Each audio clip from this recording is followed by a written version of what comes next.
할렐루야. 오늘은 1월 17일 월요일입니다. 오늘도 정신 매일 예배 함께 하시는 성도님들 한 분 한 분 사랑하고 축복합니다. 다 같이 우리 사도신경을 고백하면서 예배 자리로 나가겠습니다. 전능하사 천지를 만드신 하나님 아버지를 내가 믿사오며 그 외아들 우리 주 예수 그리스도를 믿사오니 이는 성령으로 잉태하사 동정녀 마리아에게 나시고 본디오 빌라도에게 고난을 받으사 십자가에 못 박혀 죽으시고 장사한 지 사흘 만에 죽은 자 가운데서 다시 살아나시며 하늘에 오르사 전능하신 하나님 우편에 앉아 계시다가 저리로서 산자와 죽은 자를 심판하러 오시리라.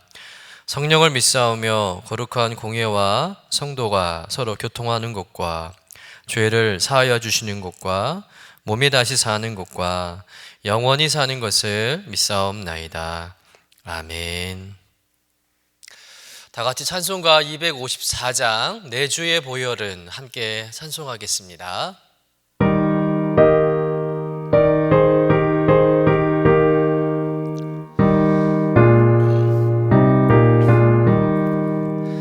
내 주의 보혈은 정하고 정하다.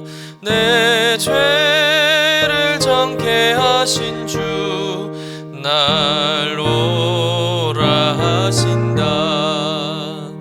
내가 주께로 지금 가오니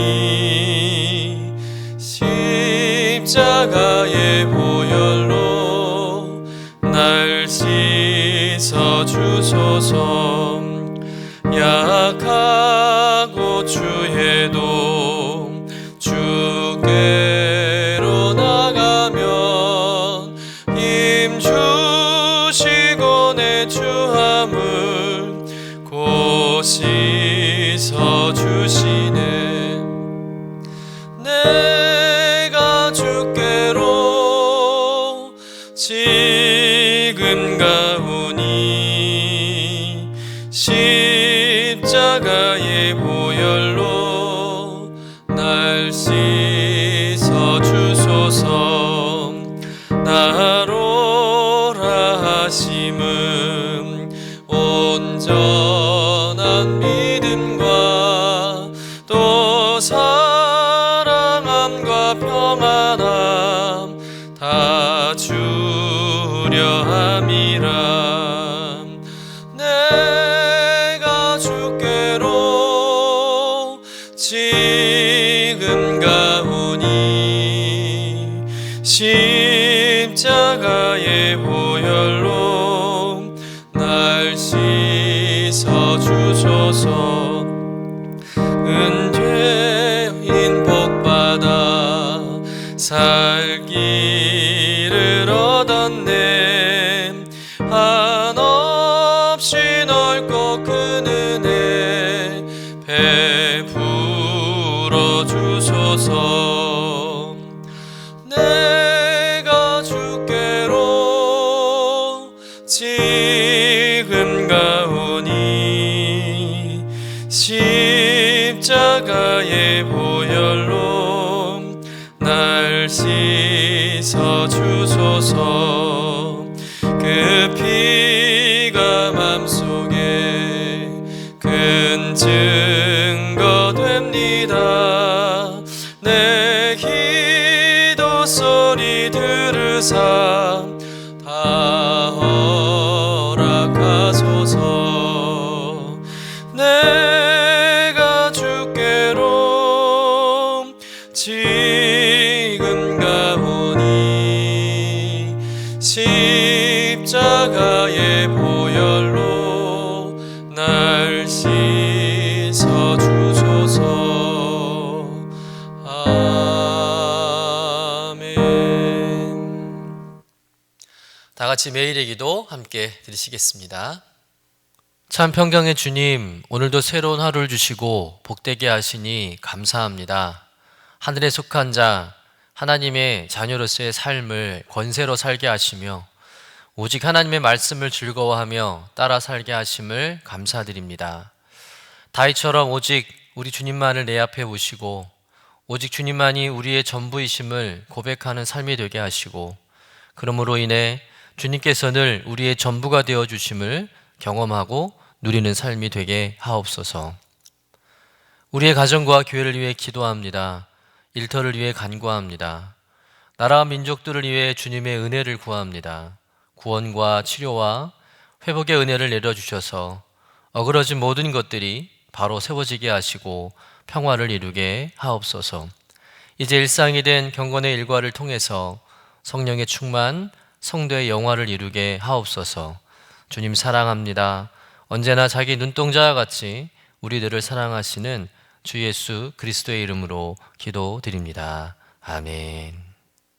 오늘 우리에게 주시는 하나님의 말씀은 누가복음 5장 1절에서 11절까지의 말씀입니다. 함께 받들어 읽겠습니다. 무리가 몰려와서 하나님의 말씀을 들을새 예수는 게네사렛 호숫가에 서서 호숫가에 배 두 척이 있는 것을 보시니 어부들은 배에서 나와서 그물을 씻는지라. 예수께서 한 배에 오르시니 그 배는 시몬의 배라. 육지에서 조금 떼기를 청하시고 앉으사 배에서 무리를 가르치시더니 말씀을 마치시고 시몬에게 이르시되 깊은 데로 가서 그물을 내려 고기를 잡으라. 시몬이 대답하여 이르되 선생님, 우리들이 밤이 새도록 수고하였으되 잡은 것이 없지만은 말씀에 의지하여 내가 그물을 내리리이다 하고, 그렇게 하니 고기를 잡은 것이 심히 많아 그물이 찢어지는지라. 이에 다른 배에 있는 동무들에게 손짓하여 와서 도와달라 하니 그들이 와서 두 배의 채움에 잠기게 되었더라. 시몬 베드로가 이를 보고 예수의 무릎 아래에 엎드려 이르되 주여, 나를 떠나소서, 나는 죄인이로소이다 하니, 이는 자기 및 자기와 함께 있는 모든 사람이 고기 잡힌 것으로 말미암아 놀라고 세베대의 아들로서 시몬의 동업자인 야고보와 요한도 놀랐습니다. 예수께서 시몬에게 이르시되 무서워하지 말라. 이제 후로는 내가 사람을 취하리라 하시니 그들이 배들을 육지에 대고 모든 것을 버려두고 예수를 따르니라. 이는 하나님의 말씀입니다. 아멘. 오늘 정시예배부터는 정시예배 말씀 스케줄에 따라서 누가복음의 말씀을 함께 읽으며 은혜를 나누게 됩니다. 누가복음은 사도 바울의 주치의자 또 동역자인 누가가 특별히 이방인들을 위해 쓴 복음서로 다른 복음서에 비해서 아주 꼼꼼하게 예수님의 그 행하심과 또 그 가르침을 잘 기록하고 있습니다. 우리가 함께 누가복음을 읽어감으로 인해서 예수님을 더 깊이 알아가고 또 복음의 능력과 또 은혜를 경험하는 저와 여러분 되시기를 주님의 이름으로 간절히 축원합니다. 예수님께서 가버나움이라는 장소를 중심으로 해서 공생애를 시작하시는데 매일 말씀을 가르치시고 또 수많은 이적을 또 일으키시고 또 많은 병자를 고쳐주시면서 많은 사람들이 예수님 주변에 이제 몰려들기 시작합니다. 그러던 어느 날 예수님께서 이제 갈릴리 호수 주변에서 말씀을 가르치시게 되는데 사람들이 소문을 듣고 또 몰려온 것이겠죠. 오늘 말씀은 그 현장에서 우리가 잘 아는 시몬 베드로와 또 야고보와 요한이 예수님께 제자로 부름받고 또 그들이 예수님을 따르게 되는 그런 말씀에 대한 기록입니다. 우리 먼저 본문 1절에서 3절까지의 말씀을 한번 같이 읽어보도록 하겠습니다.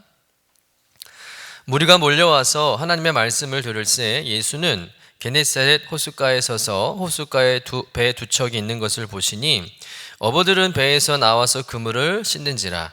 예수께서 한 배에 오르시니 그 배는 시몬의 배라. 육지에서 조금 떼기를 청하시고 앉으사 배에서 무리를 가르치시더니.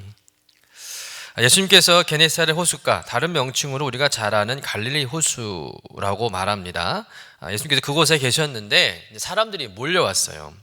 얼마나 많은 사람들이 몰려왔는지 정확히는 알 수 없지만 굉장히 많은 사람들이 몰려온 것이죠. 그런데 문제는 그들이 가만히 있지 않고 서로 예수님께 가까이 다가가려고, 또 병자들 같은 경우에는 예수님께 다가가서 고침받겠다고 또 만짐을 받겠다고 서로 막 앞서거니 뒤서거니 하면서 막 싸우고 난리가 난 겁니다. 자칫 예수님이 사람들에게 밀려서 호수에 빠질 수도 있는 상황이 된 거죠. 그러자 예수님은 아예 그들과 조금 떨어지기로 작정을 하신 겁니다. 그래서 주변을 살피셨는데 때마침 근처에 배 두 척이 있었던 거예요. 그리고 그 중에 한 배에 오르셨는데 참 공교롭게도 그 배가 시몬의 배였다는 겁니다. 예수님은 이 시몬 베드로에게 부탁을 하시죠. 배를 좀 육지에서 좀 떼기를 청하십니다. 그리고는 이제 배를 강단으로 해서 호숫가에 앉아 있는 수많은 사람들에게 말씀을 가르치기 시작하신 것이죠. 그리고 나서 이제 말씀을 다 마치신 후에 갑자기 예수님은 자기의 청을 들어준 이 시몬에게 이렇게 말씀합니다. 우리 4절 말씀 같이 한번 읽어보도록 하겠습니다. 말씀을 마치시고 시몬에게 이르시되 깊은 데로 가서 그물을 내려 고기를 잡으라. 예수님은 말씀을 마치신 후에 그 배의 주인이었던 시몬에게 갑자기 이런 말씀을 하시는 거죠. 깊은 데로 가서 그물을 내려봐라. 이런 말씀을 하셨다는 거예요. 여러분, 이런 주님의 말씀은 어찌 보면 평생 고기만 잡아온 이 시몬에게는 참 뜬금없는 말이고 또 솔직히 받아들이기 힘든 말씀입니다. 왜냐하면 시몬은 평생 어부로 잔뼈가 굵은 사람이에요. 물고기 잡는 일에 있어서는 시몬이 예수님보다는 더 베테랑이고 전문가죠. 그에 비해 예수님은 목수였잖아요. 그러니 물고기 잡는 일에 대해서는 문의하신 분입니다. 근데 그런 분이 깊은 데로 가서 그물을 던지라고 말했을 때 만약 저와 여러분이 시몬이라면 이 주님의 말씀을 어떻게 받아들였을까요? 어떻게 반응했을까요? 아마 저라면 아이고 선생님 다른 일은 몰라도 고기 잡는 일은 제가 전문가입니다. 일 끝나셨으면 얼른 가보십시오 라고 하면서 거절했을지도 모릅니다. 무시하겠죠. 더군다나 지금 시몬은 밤새 헉 그물질에 고기 한 마리도 못 잡은 그래서 신경이 굉장히 예민한 상태거든요. 그런데 배까지 빌려달라고 하죠. 또 뭐 깊은 데 가서 그물을 던지라고 하죠. 그런 말에 사실 정색하며 거절할 수도 있는 상황입니다. 그런데 오늘 시몬의 반응을 한번 볼까요? 우리 5절 말씀 같이 읽어보도록 하겠습니다. 시몬이 대답하여 이르되 선생님 우리들이 밤이 새도록 수고하였으되 잡은 것이 없지만은 말씀에 의지하여 내가 그물을 내리리이다 하고 지금 시몬은 전혀 받아들이기 힘든 또 인정할 수 없는 그 예수님의 말씀에 순종한다는 거예요. 그리고 그물을 내리겠다는 겁니다. 여러분 어떻게 이 일이 가능했을까? 시몬은 어떻게 예수님의 말씀에 순종하게 되었을까요? 그것은 바로 예수님의 말씀에 권위와 능력이 있음을 깨달았기 때문입니다. 다시 말해서 예수님의 말씀이 그저 사람의 말처럼 들리지 않은 거예요. 인간적인 말처럼 들리지 않은 겁니다. 그 주님의 말씀에 알 수 없는 영적 권위가 느껴진 것이죠. 그 말씀의 권위 앞에 베드로가 스스로 낮아진 겁니다.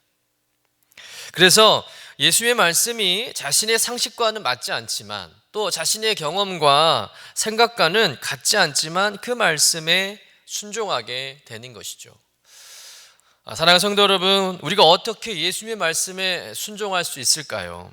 그것은 예수님의 말씀의 권위를 우리가 경험하고 인정할 때에만 가능하다는 거예요. 바라기는 저와 여러분들도 시몬처럼 예수님의 말씀의 권위와 그 능력을 깨닫고 또 인정하고 또 그래서 순종하는 여러분 되시기를 간절히 축원합니다. 그런데 여기서 한 가지 더 생각해 볼 수 있는 것이 있는데 베드로가 주님께 한 말이죠. 밤새도록 수고해도 얻은 것이 없다라는 상황 보고입니다. 아마도 이 모든 상황을 주님은 알고 있었을 거라고 생각이 되어요. 여러분 이 평생 갈릴리 호수에서 고기만 잡아서 생계를 유지하던 시몬이었습니다. 아마도 지금까지 밤새도록 그물을 던져서 고기를 한 마리도 못 잡은 적은 아마 이번이 처음이었을 것 같아요. 난생 처음 겪는 일이겠죠. 그런데 그 결과로 인해서 지금 시몬의 배는 어떤 상태일까요? 빈배라는 것이죠. 아무것도 없는 이제 빈손으로 집에 가야 할 상황입니다. 그런데 이 상황에서 주님이 베드로를 찾아오신 것이죠. 이 상황은 예수님께서 이제 시몬을 제자로 부르시기 위해서 만들었을 그런 상황이 아니었을까, 그런 생각이 듭니다. 아무리 경험이 풍부하고 또 그 방면의 전문가라 할지라도 인간의 노력에는 한계가 있음을 뼈저리게 한번 느끼게 하는 거죠. 여러분, 만일 베드로가 그날 정말 물고기를 많이 잡았더라면, 그 배가 만선이었다라면 예수님께서 배를 빌려달라고 했을 때 베드로가 그 배를 빌려줬을까요? 아마 이런지하에 거절했을 겁니다. 배를 거절했으니 예수님의 말씀에 순종할 일도 없었을 것이고, 순종할 일이 없었으니 물고기가 그물이 찢어질 만큼 잡는 그런 기적도 경험하지 못했을 것이고, 또 그런 기적을 경험하지 못하였으니 시몬은 예수님을 제자로 따르는 일도 없었을 거라는 겁니다.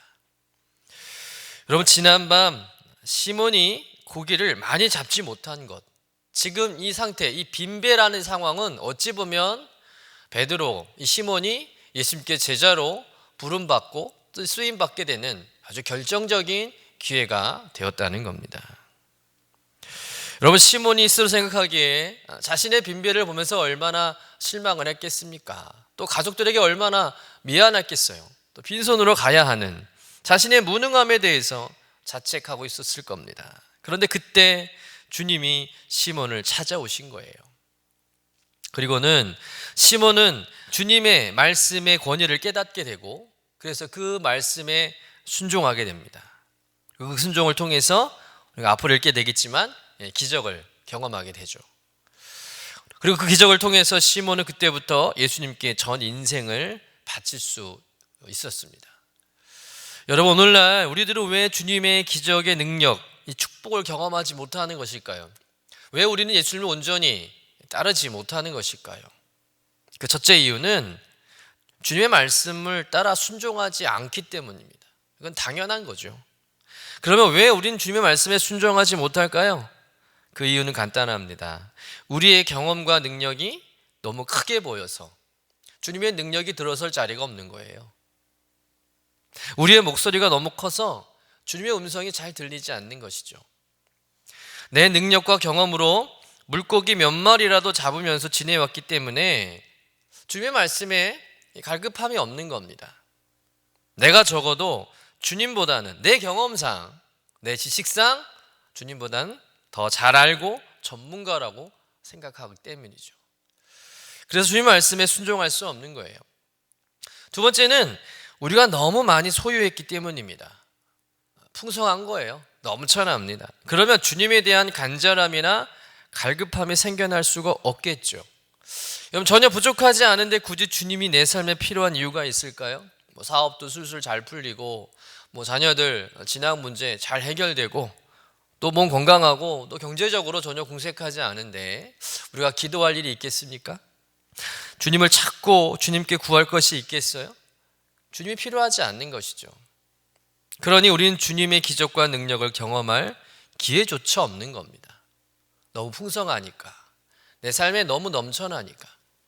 그러나 하나둘 잃어버리고 빼앗기고 안 되고 실패하고 또 몸이 아프고 그러면 그제서야 이제 주님 앞에 두 손 들고 나와서 도와달라고 하나님께 울부짖고 기도하는 것이죠.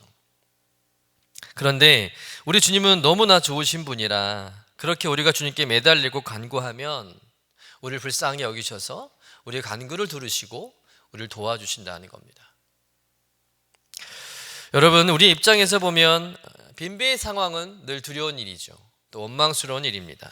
그런데 오늘 주님께서 시몬의 만선을 찾아가신 것이 아니라 시몬의 빈배를 찾아갔다는 것을 기억하시기를 간절히 축원합니다. 마찬가지예요. 여러분, 주님이 언제 우리를 찾아오실까요?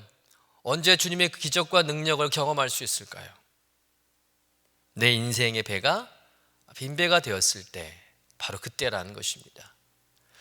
사업이 실패하고 또 시험에 또 넘어지고 건강에 실패하고 내 삶에 공허한 빈배가 되었을 때, 아무리 노력해도 이렇다 할 열매를 하나 얻지 못했을 그때에 예수님께서 나에게 찾아오시는 거죠.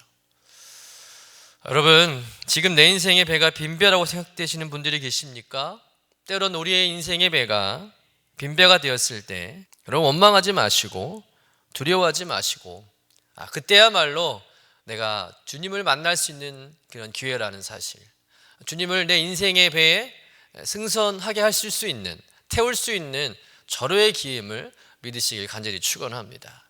주님이 내 인생의 배에 타시면 그때부터 주님이 책임져 주시는 거예요. 주님이 나에게 놀라운 기적과 능력을 베풀어 주실 줄로 믿습니다. 오늘 이런 시몬이 자신의 경험과 이제 상식을 다 내려놓고 아무것도 없는 그 빈배의 상황에서 주의 말씀에 순종하여 그물을 내리죠. 그 후에 어떤 일이 일어나게 됩니까? 우리 본문 6절에서 7절 말씀 같이 한번 읽어보도록 하겠습니다. 그렇게 하니 고기를 잡은 곳이 심이 많아 그물이 찢어지는지라. 이에 다른 배에 있는 동무들에게 손짓하여 와서 도와달라 하니 그들이 와서 두 배의 채움에 잠기게 되었더라.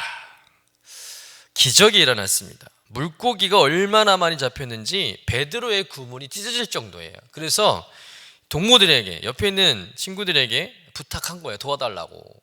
그래서 그들의 배까지, 그들의 그물까지 막 고기가 잡히는데 너무 많이 잡혀가지고 배가 가라앉을 정도였다라고 누가는 표현하고 있습니다. 여러분, 이것이 예수님의 말씀의 능력의 실체인 줄로 믿습니다. 여러분, 예수님의 말씀은 권위만 있는 게 아니에요. 실제적인 능력이 되는 줄로 믿습니다. 말씀의 권위에 순종하면 그 말씀의 능력이 또 기적에 나타난다는 것입니다. 저와 여러분이 예수님 말씀에 또 우리가 권위를 인정하고 또 온전히 순종하여서 우리 삶 속에 그 말씀의 능력과 축복의 역사가 나타나는 귀한 삶이 되시기를 간절히 축원합니다. 그런데 이후 장면이 참 특별하죠. 이 놀라운 기적을 경험한 이 시몬이 어떤 반응을 하고 있습니까? 우리 본문 8절의 말씀을 같이 읽어보도록 하겠습니다. 시몬 베드로가 이를 보고 예수의 무릎 아래에 엎드려 이르되 주여 나를 떠나소서 나는 죄인이로소이다 하니. 몇 가지 변화된 시몬 베드로의 모습을 발견할 수가 있습니다. 먼저 주목할 것은 예수님을 보는 눈과 태도가 달라졌어요. 이 시몬이 갑자기 그 고기를 잡은 경험을 하고 나서, 그 기적을 경험하고 나서 예수님의 무릎 아래 엎드립니다. 그러니까 무릎 아래 엎드린다는 얘기는 어떤 의미겠어요? 예수님께 복종한다는 거죠. 그리고 나서는 예수님을 부르는 호칭이 달라졌어요. 오늘 본문 5절에 보면 베드로는 예수님을 선생님으로 부릅니다. 그런데 이 기적을 경험하고 난 다음에는 주여 나를 떠나소서, 주님이라고 부르고 있어요. 예수님을. 여러분, 이것은 예수님을 단순한 존경의 대상이 아니라 이제는 신앙의 대상으로 바뀌게 되었다는 거예요. 마지막 변화가 뭐겠습니까? 급기야 시몬 베드로의 입에서 아주 놀라운 말이 나오죠. 주여 나를 떠나소서 나는 죄인이로소이다. 주님, 저는 죄인입니다. 나를 좀 떠나가야 주시옵소서. 이런 고백을 했다는 거예요. 그런데 사실 베드로는 크게 잘못한 일이 없습니다. 오히려 베드로는 주님의 말씀에 순종해서 그물을 내렸잖아요. 칭찬반을 내렸습니다. 대단한 믿음의 행동을 했죠. 자신의 경험과 상식을 다 내려놓고 주님의 말씀에 순종했습니다. 아마도 우리 같으면 그 행한 일에 대해서 아마 자랑했을 것 같아요. 그러나 베드로는 주님, 저는 죄인입니다. 좀 나를 떠나가 주시옵소서라고 이렇게 고백하고 있다는 거예요. 베드로의 고백은 어떤 의미겠습니까? 지금 베드로는 예수님에게서 하나님의 거룩한 영광을 보았다는 겁니다. 다시 말해서 예수님이 좋은 선생님 정도가 아니라 이분이야말로 하나님의 아들이구나, 메시아구나 라는 것을 깨닫게 되었다는 것이죠. 예수님에게서 하나님에 대한 그 거룩함, 하나님의 인재, 하나님의 그 경외감을 베드로가 느낀 거예요. 그 순간 자신의 부끄러움이 다 드러난 것이죠. 여러분, 인간은 누구나가 이 절대자 앞에 서면, 거룩하신 하나님의 영광을 경험하면 그 앞에 자신이 얼마나 부끄러운 죄인인가를 깨닫게 된다고 합니다. 그대로 드러나는 법이죠. 빛 앞에 자신의 그런 죄된 모습들이 아주 적나라하게 드러나는 것처럼 그 하나님 앞에 자신의 부끄러움, 자신의 모든 죄가 다 드러나게 되는 거예요. 그래서 피하고 싶은 거죠. 그래서 시몬이 주님께 떠나달라고 부탁하는 겁니다. 여러분, 우리에게도 이런 고백이 있어야 할 줄로 믿습니다. 주님, 저는 죄인입니다. 이런 고백이 있을 때 우리는 하나님의 그 거룩한 임재, 하나님의 그 거룩한 그런 경외감들을 우리가 경험하게 되는 것이고, 그것을 통해서 우리가 하나님을 만나게 되는 줄로 믿습니다. 이런 베드로의 고백을 들으신 예수님은 베드로에게 뭐라고 부르십니까? 우리 10절부터 11절의 말씀 우리 같이 한번 읽어보도록 하겠습니다. 세베대 아들로서 시몬의 동업자인 야고보와 요한도 놀랐습니다. 예수께서 시몬에게 이르시되 무서워하지 말라. 이제 후로는 내가 사람을 취하리라 하시니 그들이 배들을 육지에 대고 모든 것을 버려두고 예수를 따르니라. 예수님은 베드로에게 이렇게 말씀하시죠. 이제 후로는 내가 사람을 취하리라 이렇게 말씀하십니다. 마가복음에서는 이 말씀에 대해서 이렇게 표현하고 있죠. 내가 너희로 사람 낚는 어부가 되게 하리라 이렇게 기록하고 있습니다. 지금까지 육신의 삶 또 생존을 위해서 생계를 위해서 고기를 잡는 어부로 평생을 일해왔지만 이제부터는 하나님의 나라를 위해서 또 복음을 위해서 영혼을 구원하고 살리는 사람 낚는 어부로 일하게 될 것을 주님께서 말씀해 주신 거예요. 베드로의 인생이 달라진 거죠. 변화된 것입니다.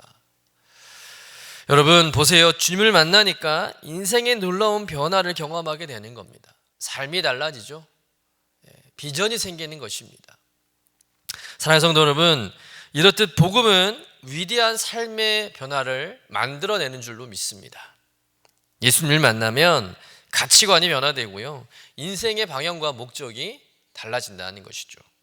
단지 먹고 마시는 삶이 아니라 하나님의 거룩한 생명 사역에 동참하게 되는 것입니다. 이런 예수님의 초청에 대해서 베드로를 비롯해서 그와 함께 고기를 잡았던 야고보와 요한도 즉시 응답을 했습니다. 그래서 그들은 베드를 육지에 대자마자 곧 모든 것을 버려두고 예수님을 따랐다는 것이죠. 그들의 배, 또 그들이 잡았던 물고기 다 내려놓고 다 포기하고 그대로 버려두고 즉시 예수님을 따라갔다는 거예요. 어찌 보면 참 대단한 결단이고 행동입니다. 그런데 어떻게 이들이 이런 행동을 할 수 있었을까요? 마태복음 13장에 보면 예수님께서 천국에 대한 그런 비유 말씀을 하실 때에 진주를 구하는 장사꾼 이야기를 말씀한 적이 있죠. 극히 값진 진주를 발견한 후에 자기의 소유를 다 팔아서 그 진주를 샀다는 이야기입니다. 지금 베드로와 야고보와 요한은 바로 그 진주를 발견한 것이죠. 자기의 모든 소유를 다 주고도 아깝지 않을 최고의 가치를 발견하게 된 것입니다. 사랑하는 성도 여러분, 여러분의 인생에서 가장 중요한 발견은 무엇입니까? 여러분의 모든 소유를 다 주고도 아깝지 않고 얻고 싶은 그 최고의 가치는 무엇입니까? 예수님이 저와 여러분의 인생의 최고의 가치가 되었으면 좋겠습니다. 그 어떤 것도 비교할 수 없는 내 모든 소유를 다 주고도 아깝지 않을 분, 그분이 예수 그리스도였으면 좋겠습니다. 바라기는 저와 여러분이 오늘 시몬 베드로와 야고보와 요한과 같이 우리의 생각, 우리의 경험 다 내려놓고 철저하게 예수님 말씀에 우리가 순종하게 되기를 간절히 축원합니다. 그리고 그 순종함을 통해서 빈배 같았던 우리의 삶에 만선의 기적, 만선의 은혜가 임하게 되시기를 간절히 축원합니다. 아울러 더 나아가서 그 기적을 발판으로 해서 우리 모두가 이 시대에 부름받은 주님의 제자로 우리가 쓰임받아서 하나님 나라의 복음 전파를 위해 정말 하나님께서 요긴하게 사용하는 저와 여러분 되시기를 주님의 이름으로 간절히 축원합니다. 기도하겠습니다. 주님, 자신의 경험과 상식을 내려놓고 주님의 말씀에 온전히 순종한 시몬처럼 우리들도 주님의 말씀의 권위를 깨닫고 또 그 앞에 엎드려 순종하는 믿음이 되게 하여 주옵소서. 내 삶이 빈배가 되었을 때, 또 빈손으로 걸을 때, 그때가 주님을 만나는 때임을, 주님께서 일하시는 때임을 깨닫고 새로운 시작과 기적을 경험하는 복된 인생 되게 하여 주옵소서. 주님의 크신 앞에서, 주님의 그 거룩하심 앞에서 저의 약함과 추함을 돌아보게 하시고, 주님 없이는 살 수 없는 존재임을 알고 더욱 주님을 의지하며 살아가는 인생 되게 하여 주옵소서.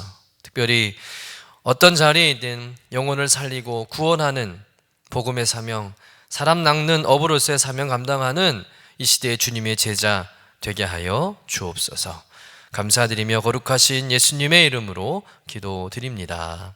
아멘. 이제는 우리의 구세주가 되시며 대속자가 되시는 예수 그리스도의 구속의 은혜와 우리 아버지 하나님의 극진하신 사랑하심과 항상 우리와 함께 계시며 우리로 하여금 하나님 나라의 삶을 능력으로 살아가도록 도우시는 성령님의 교통하시는 은총이 정시 매일 예배를 통해서 경건 일과를 세우고 성령 충만하며 성도의 영화가 나타나는 주인공 되기를 소망하며 나가는 주의 사랑하는 모든 권속들 위에 영원토록 함께 하시기를 간절히 축원하옵나이다. 아멘.